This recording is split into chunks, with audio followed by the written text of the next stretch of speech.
خسرو دهلوی. номи аслии шоҳир Яминиддин, лақабаш Абулҳасан буда, Хусрав тахаллуси адабии ӯ мебошад. гузаштагони Хусрав дар Мовараъунаҳр зиндагӣ карданд. падари Хусрави Деҳлавӣ ҳангоми истилои муғул ватани худ шаҳри Кешро тарк намуда ба Ҳиндустон ҳиҷрат мекунад. шоир дар асарҳои худ дар кадом сол таваллуд шудани худро қайд намекунад, аммо дар кадом сол чандсола будани худро равшан зикр кардааст. чунончи дар Қирону Саъдайн менависад: он чи ба таърих зи ҳиҷрат гузашт, буд сана 688. соли ману рӯз агар барраси, рост бигӯям ки 6 будуси. дар ҷойи дигар: кунун ки 684 шуд таърих, маро ба 33 омад навиди 34. агар аз рӯи нишоноди порчаи болои соли 652 ҳиҷрӣ таваллуд шудани Хусрави Деҳлавӣ маълум шавад, аз далели дигар дар соли 651 таваллуд ёфтани шоир таъин мегардад. аз ин рӯ ба чунин хулоса омадан мумкин аст ки Хусрави Деҳлавӣ дар охири соли 651 ҳиҷрӣ, яъне 1253 мелодӣ, дар шаҳрчаи Патёли наздикии Деҳлӣ таваллуд ёфта будааст. азбаски шоир бисёрии умри худро дар шаҳри Деҳлӣ гузаронида, дар он ҷо вафот ёфтааст ва мадфани ӯ низ дар он ҷост нисбати Деҳлавӣ мегирад. дар соли 1261 ки Хусрави Деҳлавӣ 8 сола буд, падари ӯ дар ҷанги зидди ҳуҷуми муғул кушта мешавад. бобои модари Хусрави Деҳлавӣ, Имодулмулк, кӯдаки 8 соларо дар таҳти назорати худ мегирад ва барои аз худ намудани илму дониш ба ӯ кӯмак мерасонад.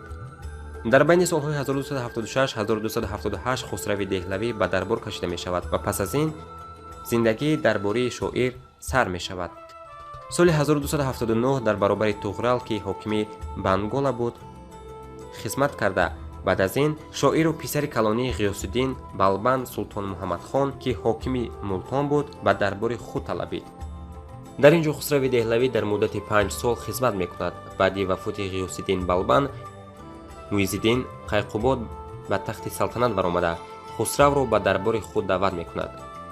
вале азбаски тамоми кору бори салтанат ба дасти яке аз дарбориёни бонуфуз Низомиддин буд ва ин шахс бо Хусрави Деҳлавӣ дар муносибати хуб набуд, шоир таклифи ба дарбори Муизиддин рафтанро қабул намекунад. дар соли 1299 дар ҳаёти шоир бадбахтие рӯй медиҳад. модар ва бародари хурди шоир дар байни як ҳафта вафот мекунад. Хусрави Деҳлавӣ соҳиби фарзандони зиёд буд.